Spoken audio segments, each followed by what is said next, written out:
Hello friends. इस video में हम लोग सॉल्व करेंगे मॉडर्न फिजिक्स के एक प्रॉब्लम को। तो सबसे पहले पढ़ते हैं क्वेश्चन में दिया क्या है।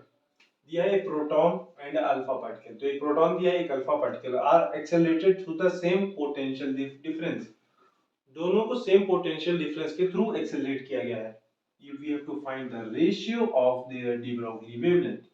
तो हमें उनके डी ब्रोगली वेवलेंथ का, प्रोटॉन और अल्फा पार्टिकल के डी ब्रोगली वेवलेंथ का रेशियो निकालना है।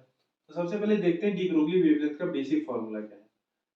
तो वो बोलता है डी ब्रोगली वेवलेंथ कि कोई भी मैटर, मतलब कोई भी पार्टिकल है जिसके पास मोमेंटम p है, जिसका मास m है, जो v वेलोसिटी से जा रहा है, तो उससे एसोसिएटेड एक मैटर वेव होगी और उस मैटर वेव का जो वेवलेंथ होगा that would B h upon p। अच्छा, अभी मैं इसको दूसरे टर्म में लिखने की कोशिश करता हूँ, क्योंकि मुझे इस बार बोल रखा है पोटेंशियल डिफरेंस के टर्म में दे रखा है कि सेम पोटेंशियल डिफरेंस अप्लाई किया है। तो h को तो मैं चेंज कर नहीं सकता, मैं मोमेंटम को पोटेंशियल डिफरेंस के टर्म में लिखने की कोशिश करूंगा। तो P, अब मुझे काइनेटिक एनर्जी और मोमेंटम के बीच में रिलेशन पता है। काइनेटिक एनर्जी होता है पी स्क्वायर अपॉन 2m। वहां से P आ जाएगा अंडर रूट में 2mk। यहाँ से आ गया 2mk। अभी तो काइनेटिक एनर्जी आई, मुझे तो पोटेंशियल डिफरेंस के टर्म में चाहिए आंसर। तो इसको मैं एक टर्म और आगे बढ़ा सकता हूँ। 2m काइनेटिक एनर्जी को मैं लिख सकता हूँ q इंटू पोटेंशियल डिफरेंस।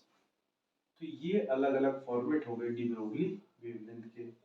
अब मुझे क्या लिखना है, अब ध्यान दीजिए, दोनों के क्रॉस पोटेंशियल डिफरेंस सेम ही अप्लाई किया है। 2 कांस्टेंट ही है, h कांस्टेंट ही है। तो lambda de Broglie wavelength of proton to the de Broglie wavelength of alpha will be inversely proportional है मास और चार्ज के। तो यहाँ पे root over mass of alpha, mass of proton कितना होगा, m मान लेता हूँ। Charge of proton e।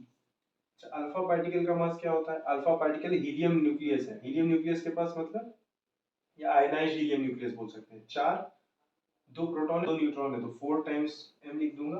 Neutron के मास को भी अप्रोक्सीमेटली प्रोटॉन के मास के बराबर ही मानना है। चार्ज उसके पास कितना होगा, चार्ज उसके पास होगा दो प्रोटॉन की वजह से, दैट वुड बी 2e। ये e से e कैंसिल हुआ, m से m कैंसिल हुआ, आ गया root over 8, that would be 2 root 2। तो 2 root 2 is to 1. That is our answer. That is option number 4. That's all for this video. Thank you.